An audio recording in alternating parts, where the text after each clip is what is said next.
Even to the casual observer, an extension of Greater Sydney's lockdown was a foregone conclusion. But today, the Premier delivered the official blow. The same tough rules will be in place for at least another 2 weeks. The key numbers are still just too high. New infections have risen again, this time by almost 100.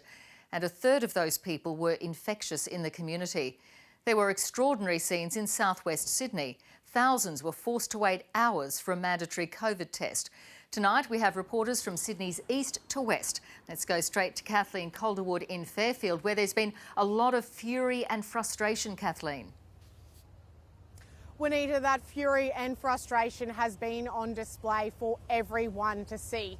Residents here are trying to comply with the new health order mandating surveillance testing, but they turn up only to find clinics struggling to cope with the enormous surge in demand.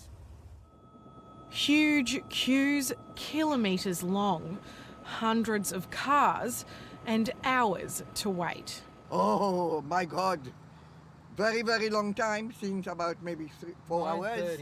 4 hours. Yep. They just really want to do the right thing. But then you come to a testing centre and they either turn you back or they say we can't test you at the moment. Fairfield residents have turned out for COVID testing, but testing capacity hasn't turned out for them. Waiting in line 6 hours and then go to work 9 hours. How's that going to work? I've been standing here all morning. Essential workers who need to leave the Fairfield area for their job now need to be tested every 3 days. At last census, about 47,000 people left the area each day for work. Local leaders are calling for more swab sites. The community has responded. They should provide more clinics and they should extend the times for everybody. All the government can offer today, even after everything they've seen online and with the footage, is it's okay. There's 400 testing sites around New South Wales. That just doesn't cut it for the community. But now a late intervention. The government has committed to opening one new drive-through clinic in the area.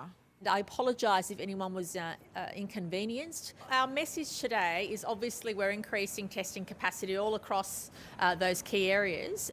Confusion reigns too on where and by when essential workers need to be tested. While the health order started at midnight, there is a grace period. Workers have until Saturday to get their first surveillance test, and it doesn't need to be in Fairfield. Drop off at a testing clinic on your way, on your driving to your essential work, or in proximity to your essential work. If you're a worker without symptoms, you have until the weekend to start that testing regime. But after that, it's every 3 days. Kathleen Calderwood, ABC News, Sydney. Gladys Berejiklian says Sydney won't be coming out of lockdown until the city meets a key target. The number of people who are infectious while still in the community has to get close to zero. Here's state political reporter Ashley Raper. The announcement didn't come as a surprise, but that didn't make it any easier for anybody. It always hurts to say this, but we need to extend the lockdown at least a further 2 weeks. The lockdown is now locked in until Friday the 30th of July.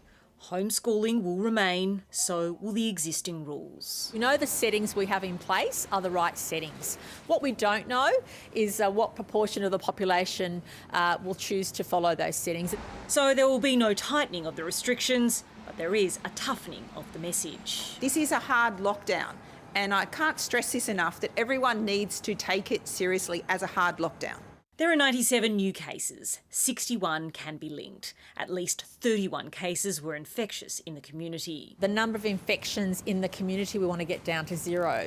It's the key to coming out of lockdown. The government is concerned that there are still too many people moving around, which is perhaps why it's saying that the lockdown will last at least another 2 weeks.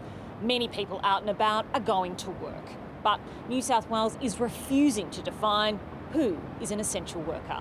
There's a fair bit of confusion in the community, and for millions of people, they're unsure whether to go to work or not. The government insists that decision has been made easier for people after it brokered a financial package with the Commonwealth. The whole point of us fighting for New South Wales was that people don't have the financial stress of having to worry about getting paid or leaving homes. That's banking on the financial help being enough. Ashley Raper, ABC News, Sydney.